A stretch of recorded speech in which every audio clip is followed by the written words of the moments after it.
The South African Rally Raid Championship has taken a 3-month break with the cancellation of round number 2, the Sugar Belt 400. But the series returned with a bang at the 2022 Toyota Gazoo Racing SA 1000 Desert Race, which again took place in the area near Uppington. This is the big one, the only marathon race on the calendar, and all the action is brought to you by Toyota, Ford, Gulfstream and Pirelli. Welcome back to the SARRC, and more specifically the town of Uppington in the Northern Cape, which played host to the Toyota Gazoo Racing SA 1000 Desert Race for the second consecutive year. With the mask mandate and all other COVID-19 restrictions removed shortly before the event, the race represented a return to normality. And whilst Uppington is usually, anyway, a very friendly place, there was an even more festive atmosphere in the DSP, with smiles visible on many of the faces once again. Toyota has been associated with the desert race since its inception in 1975 and continues to support, now under the Gazoo Racing brand, hence the TGRSA name, which has been in place since 2021. We chatted with Toyota SA's Leon Turon, Senior Vice President for Sales and Marketing, about the company's involvement in this race. So, obviously a lot of fundraising took place at the school, and I think it was over 80,000 rand that they raised for the children of the school. How wonderful is that? And our drivers were involved, and that's what it's about. Toyota is very involved in the local communities. We always ask our dealers to get involved in the local communities, and that's what makes this brand so strong. With its proud history, the Desert Race has become one of Africa's most iconic sporting events and is often billed as the toughest motorsport event on the African continent. As such, the Desert Race has proudly hosted the Road to Dakar Challenge for a number of years now. This race within a race allows privateers who have not previously competed in the Dakar Rally to win free entry to the world's toughest motorsport race, together with a cash prize of €8,000, which can be put towards the cost associated with the Dakar Rally. This is clearly a mammoth prize, and in 2022, 6 crews registered to take part in the challenge, adding to the drama of an already enticing event. Before we get into the desert race itself, let's take a moment to recap what's happened on the opening round of the season and where that leaves us in terms of the championship. In Class A, it was former champion Tim Howes at the top of the standings, with Trace Price-Moore in second and Sandra Labuschagne-Jonk in third. Keith McInerney was the only runner in the Class Ps. Over in the side-by-side category, officially known as Class G, former champion Vernon Mostert drew first blood with Jeff Minott in second place. Marco Himmel scored points for third place, whilst the rest of the Mpumalanga 400 competitors were awarded only participation points as they failed to complete the race.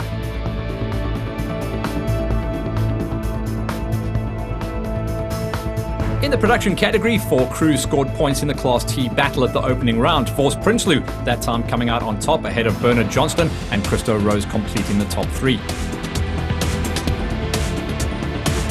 Class T1 has grown significantly over the last few years, and 10 crews took to the starters' orders in Mpumalanga earlier this year. 7 of them completed the race, with Eben Besson stealing an early march on the championship. Gary Berthold took the second, with Henny de Klerk rounding out the podium positions. Finally, 6 all-new Class T1 Plus cars competed in the opening round of the season. These big-wheeled monsters conform to the FIA's latest rule set, and the Toyota Hilux T1 Plus won the Dakar Rally earlier this year, so clearly these machines are world-class.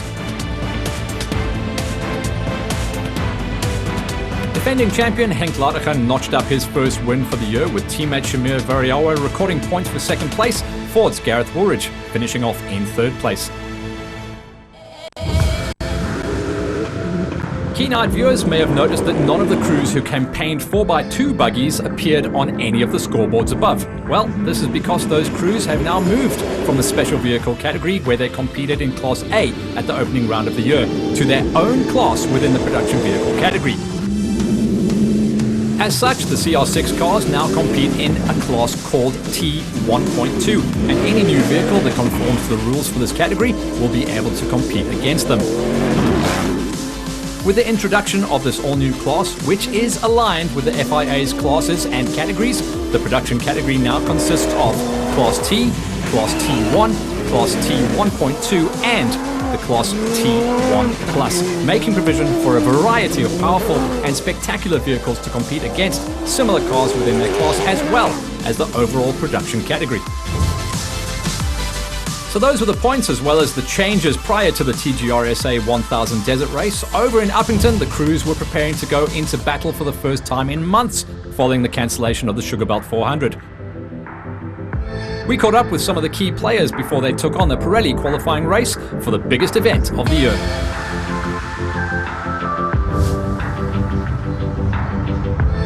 Defending SARRC champion Henk Ladegan narrowly missed out to Brian Baragwanath here last year.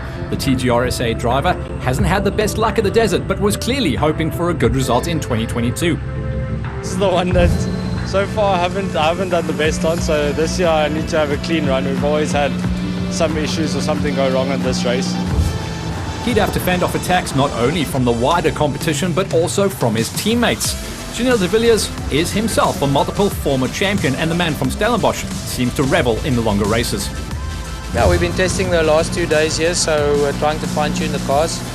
Cars feel good. Fighting words from the Dakar legend, but teammate Shamir Variawa is currently in second place in the title fight, just behind Ladegan. The businessman has won several editions of the desert race back when he competed in special vehicles, and he knows what it takes to go fast in this terrain, even in the varied weather that the area experienced in the build-up to this event. It's been raining crazy here, so I think if they take us into the sandy sections, it'll be okay. We'll have a lot more grip. But the TGRSA crews would be facing stiff competition from various sources, chief of which would possibly be the winner of last year's desert race, Brian Baragwanath, in his Century CR6. Against the big wheels in the sand this year, it's going to be something new, so we'll give it our all and see what happens. At the same time, the boys in blue were sure to aim for victory in the desert. Ford and Toyota are age-old enemies, and there's nothing quite as gratifying as winning your competitor's event. Older brother Lance made no bones about his plans. The pace of the car is good. So yeah, it's a long race ahead, but we're hoping for a win. That's our goal. But you'd make a big mistake to discard younger brother Gareth, who has more than enough skill, talent and speed to fight with the very best of them. I think it's a lot of competition. I think the T1's also going to be quick. Hopefully we can have the upper hand with the bigger wheels. Class T saw Eben Besson at the top of the pile after the Mpumalanga 400. The businessman, in only his second year of racing, was optimistic about the opportunity to extend his lead over Gary Berthold. At the moment we are fortunate to lead the championship, and our idea and our game plan is just to build onto that. In the special vehicle category, former champion Timmy Howes was back in command of the title fight, albeit after only one round of racing. Even so, he was hoping for a solid result in the desert. It does only count as one set of points, but it's still a long way, and it'll be good to get to the finish.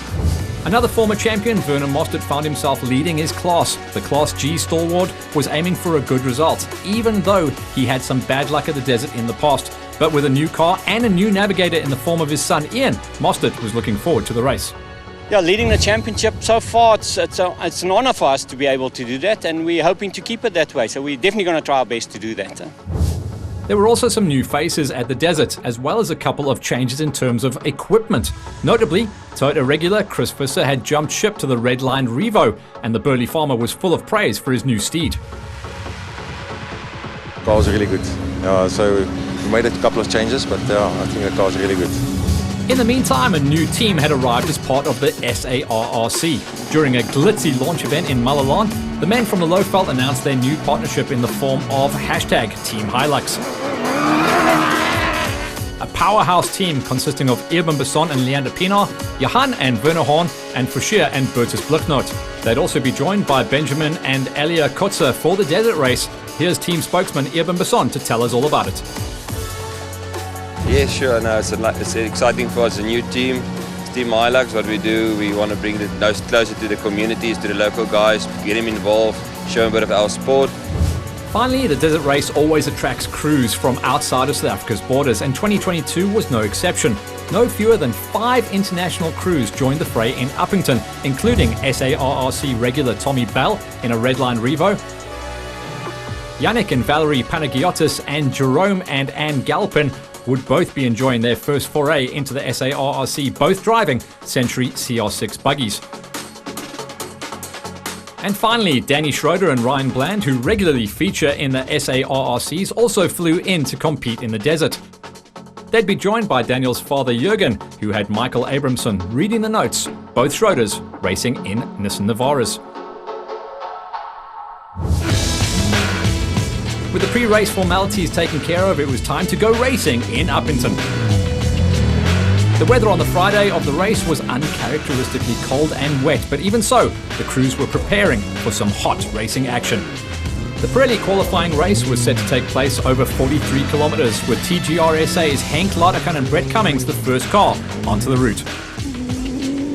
Unfortunately for the defending champion, his luck wouldn't change at this year's desert race. He started the loop on a charge but fell foul to a sharp bend that was, according to some of the crews, not clearly indicated in the road book.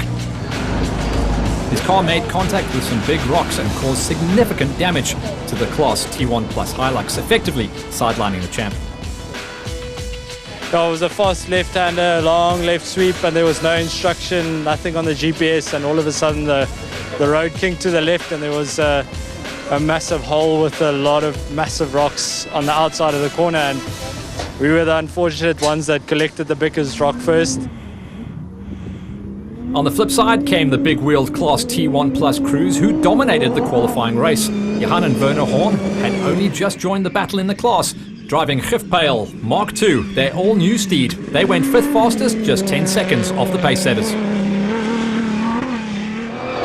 Ahead of the Horns were the two NWM Ford Castrol Rangers, with Lance pipping brother Gareth to the post by just 2 seconds. Lance found himself in 3rd place, 7 seconds behind the overall leaders. This left 2 positions at the head of the field, and when the times flashed up on the clocks, the 2 leaders had posted exactly the same time, down to the second. Both Guy Bottrell and Janelle de Villiers had completed the qualifying run in 25 minutes and 52 seconds. But because de Villiers and Murphy were the first crew to set the time, they were credited with the win. Yeah, look, I mean, Guy did a nice job. He finished, I think, 0.4 of a second ahead of us, so very close. As for Bottrell, the young Durbanite and his co-driver Simon Vasey-Lyle knew that they were just as fast as the leaders, and they were looking forward to the battle ahead. But in saying that, we're still rookies at it, so we just need to wind our heads down a little bit and just make sure we don't make any mistakes.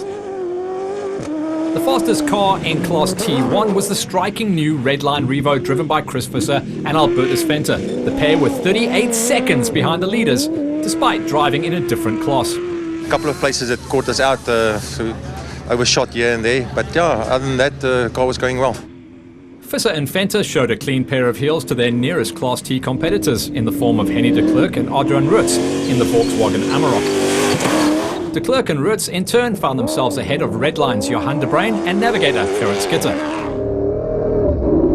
When it came to the new Class T 1.2 cars, it was no surprise to find Brian Baragwanath and Leonard Kramer topping the charts. The pair had gone 7th fastest overall and fastest of the Century CR6s. Yeah, good. It's only the beginning. We still got almost 1,000 k's to go. Lance Trathrui and Rodney Burke were in 2nd place, while Yannick and Valerie Panagiotis rounded out the top 3. Finally, in Class T, it was young Jaden Els and Armand de Toy who set the pace, pipping Bernard and Minette Johnston by just 9 seconds, with Johan and Sean van Staden rounding out the top 3. Yes, it's super rough out there. Being so far back, all the rocks are driven into the road. When it came to the open wheelers, it was Timmy Howes and Gary Campbell who emerged victorious from the Pirelli qualifier. The pair set a time of 27 minutes and 12 seconds in their Bat Spec 4, putting them more than 2 minutes ahead of their nearest competitors in the form of Trace Pricemoor and Sean Braithwaite. Already got deep ruts and a little bit of bottoming out, but car handled really well. The only runners in Class P, once again, were Quinton Lessing and Noel Acton in the Century CRT. We hit 2 things we shouldn't have hit, but the car's still in one piece. Fastest in the Class G for the side-by-sides was Jeff Minute and Gerrit Snyman in the hydropower equipment Can-Am Racing Maverick, who posted a time of 30 minutes 52 seconds over the Pirelli qualifying race. This car's incredible, and we had the most amazing amount of fun out there today. Cecil and Ilardis Lani, defending Class G champions, posted the second fastest time. They lost 5 minutes to the leaders though, but they were still 1 minute and 48 seconds ahead of the crew behind them, in the form of Glenn Tarrant and Craig Galvin in the G77 Can-Am Maverick. Overall, the Pirelli qualifying race brought some upset, notably in the case of Larachan and Cummings, but also for Berthold and John Moore, who lost a lot of time due to mechanical issues on their side. With the qualifier done and dusted, it was time to knuckle down for the first of the racing loops at this year's TGRSA 1000 Desert Race. But before we zero in on the first of the full racing loops, let's briefly recap what happened in the Pirelli qualifying race. In Class G, it was Minnaert and Snyman ahead of the Lani brothers, with Tarrant and Galvin rounding out the podium positions. Class A saw Howes and Campbell back on top, with Trace Price-Moore and Braithwaite in second, with LC Diacha and Rikus Hutting in the third place, Lessing and Acton once again the only runners in the Class Ps. In the production category, it was Visser and Fanta who went fastest in the Ts, ahead of de Klerk and Rutz, alongside of De Bruyn and Skitter with the number 3 spot. Class T 1.2 saw the Panagiottis in third place. They had Trethuri and Burke ahead of them in second, but it was last year's winners, Baragwanath and Kramer, who topped the charts. They posted a time of 26 minutes and 27 seconds, giving them a buffer of 55 seconds over their nearest challengers.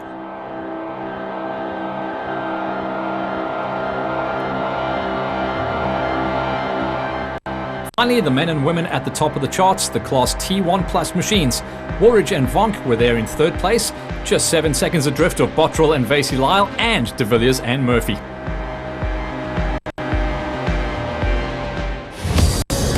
With the Pirelli qualifying race behind them, it was time to get serious. The first of the weekend's 5 race loops was set to take place over 172 kilometers of tough, sandy terrain.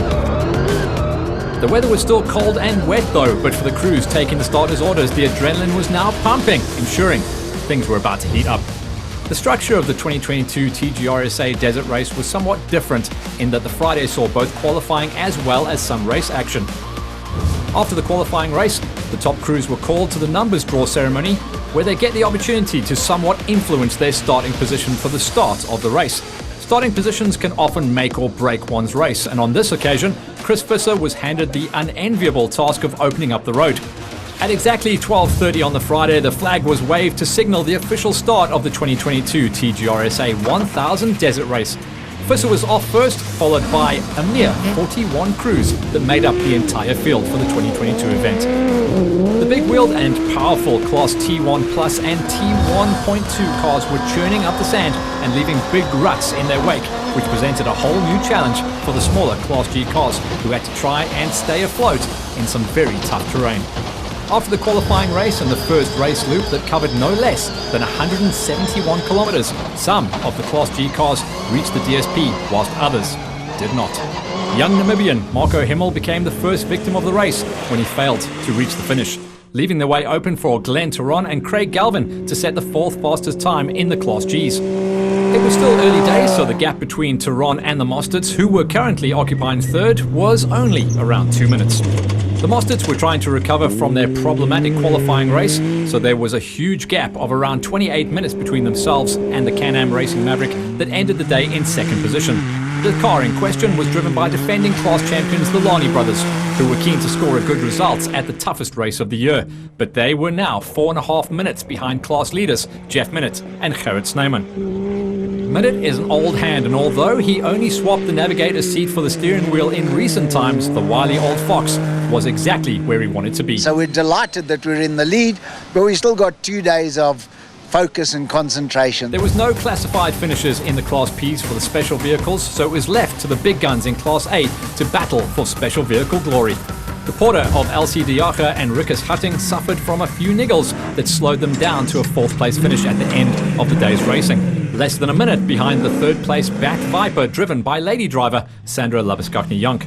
Sandra likes to keep it in the family as she now has many desert race finishes under her belt, but most of those were done from reading the notes next to her father, Kutsia.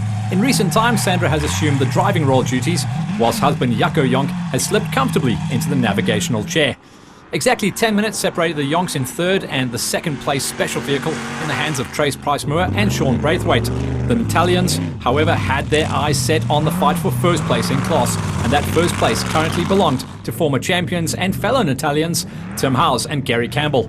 The gap at the end of a grueling day's racing was 5 minutes and 12 seconds in Howes' favour, but there was still a long way to go. After just more than 200 kilometres into the 1,000 that will make up the 2022 TGRSA Desert Race, these were the standings in the category for special vehicles. Minute was leading Class G ahead of the Lani brothers, with the Mostards rounding out the provisional podium. Over in Class A, it was all about Timmy Howes leading the way ahead of Trace Price-Moore, with the Yonks in third place. It was only day one, but the desert had already claimed a number of victims whose names were notably absent from the results. Onto the production car category and Class T we go, where youngster Jaden Else was setting the pace with Armand de Toy reading the notes from the passenger side of the King Price Extreme Renault Duster. The former circuit racer only swapped tar for dirt last year and is impressing with every outing. Else had a handy lead over the Neil Woolridge Motorsport Ford Ranger of Christo Rose and Arno Olivier, who at least reached the end of a tough day one that claimed a number of victims. The highly competitive Class T1 saw no less than 9 crews successfully complete the day's proceedings.